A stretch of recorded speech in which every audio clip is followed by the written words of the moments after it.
Hey, what's going on, guys? How is everybody doing? So tomorrow is the big day. Update 1.1 is finally dropping, and with that, we're getting a bunch of new content, our first actual big update to Genshin Impact, and there are a lot of things to be excited for. Now, there's going to be some things that people are more excited for than others, but for me, there are 5 things that I'm looking at that are super exciting. So today, rather than going through all of the updates for 1.1, because so many people have already done that, today I want to talk about just the 5 things that I'm looking forward to most. So first up on the list, we have new quests. We have new Archon quests and we have new story quests. Now for me personally, it's not so much the actual story that I'm invested in, but it just means more rewards, more primo gems, more enhancement materials, more character XP, more adventure rank XP, all that kind of stuff. So for anyone that's kind of gotten stale or stagnant in their progression, this is going to be a great way to pick it up, especially if you're in that mid-30s tier. You know, if you've already done your Klee, your Jean, and your Mona, and whatever the last one is, Venti, if you've already done those quests and you've kind of found it that it's getting stagnant, this is going to be a great way to kind of kickstart your progression, keep going through the ranks, and just get a bunch of rewards. So next up, we got the brand new weekly boss fight, which is Child or Tartaglia. He is not exactly as good as he seems to be, apparently. Now, I'm hoping that this boss fight is a little bit more complicated than the world bosses or the weekly bosses that we currently have, because quite frankly, for me personally, they're a little bit on the easy side. So on top of the actual boss fight, the fact that we have another weekly boss that gives you another chance at like your heavy talent upgrades, it gives you another chance at your prototypes, which I'll be frank, I don't even think that they're on the table. I haven't even gotten one yet since the game came out. But it gives you a chance for all that. This is where you can get like a bunch of artifacts, a bunch of upgrade materials. Just another weekly boss that we can fight to get a ton of rewards is going to be a nice little addition to the game. And let's be honest here, his design looks super sweet and looks like it's just it's going to be a great addition to the game. And next up, we have the new characters. And you might be saying, wow, really? The characters are only number 3 on the list? Yes, there are 2 other things that I am much more excited for than the characters. So on this first banner, we are getting Child and Diona. I'm sure most of you already know this. Banner 2, which is coming out in early December, will feature Zhongli and Jinyan. These characters are super sweet and I am excited for them, but as everyone knows at this point, even if you do unlock the characters, you still got to level them up, and progression materials, they're kind of hard to come by. But also the fact that these characters are kind of a little bit more complicated than the other characters. Well, Child specifically is a little bit more complicated in terms of his build than other heroes that we've already had in the past. So he will be interesting to try and figure out, how to build him properly. But I am excited to do that, and that's something that I'm looking forward to. And hopefully you guys are too, because we will have videos coming out of Child, of Diona. It's going to be a sweet old time. Now, you might be saying, what could possibly be more exciting than new characters? Well, I'll tell you, it's under this little banner called settings, and oh my god, thank the Lord, we have default camera settings. Oh my god, I can't tell you how many times I've been fighting, and I'm sure you guys have experienced this too, where your camera just either like zooms in or it zooms out, or you use like Jean's ult and it flips the camera, and it's obnoxious. Just let us set a default camera distance.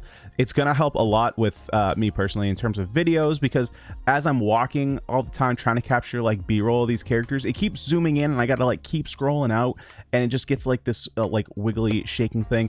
But this is gonna be so helpful as long as it works. That's a big if. As long as it works, this is one of the things that I'm most excited for. It's a small little update. It's a small little quality of life update, but stuff like this is super important. And I'm sure there will be a lot of other people who are very excited for the other setting updates. Talking about changing your key assignments. That's going to be huge, especially.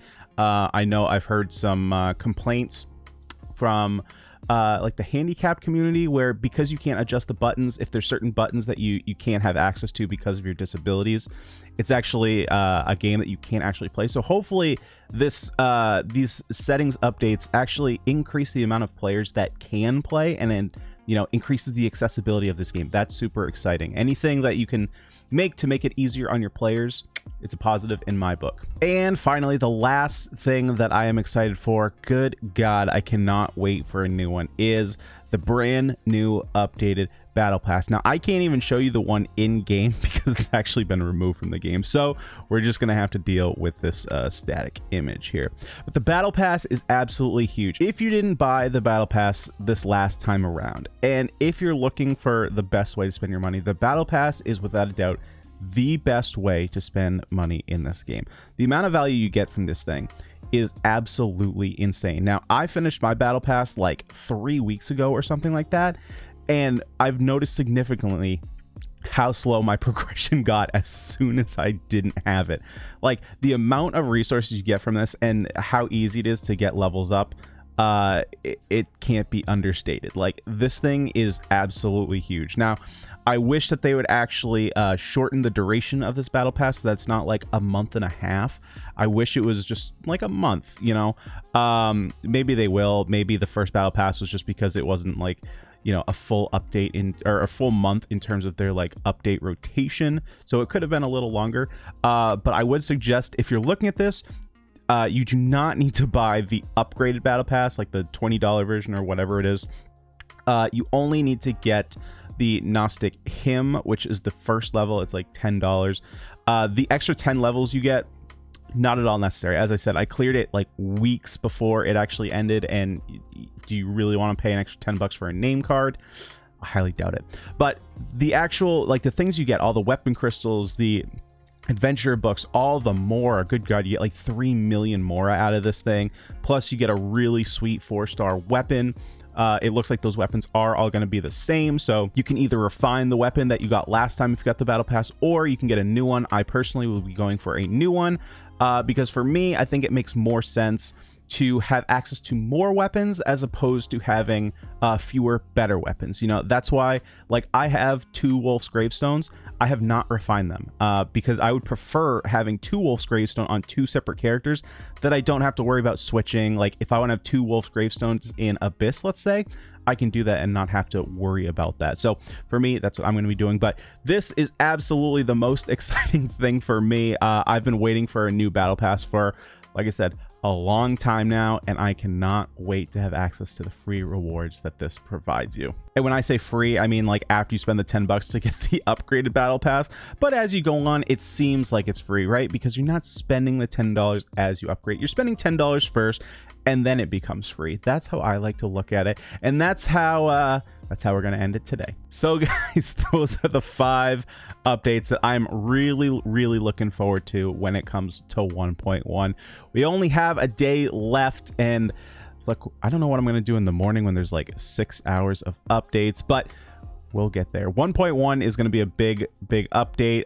Not the biggest it could be. We got to wait for December for that, unfortunately, but it'll be a nice little Christmas gift. So guys, let me know down in the comment section below which update for 1.1 are you most excited for. I'm interested to see, you know, what people are gravitating towards. But guys, that's all I got for the video today. Hopefully you did enjoy. If you want some more content from me, you can head over to my Twitch page, or you can subscribe right here on YouTube, and make sure you hit that notification bell. That way you never miss a video. But guys, that's all I got for today. Hopefully you did enjoy, and I'll see y'all in the next video. Peace.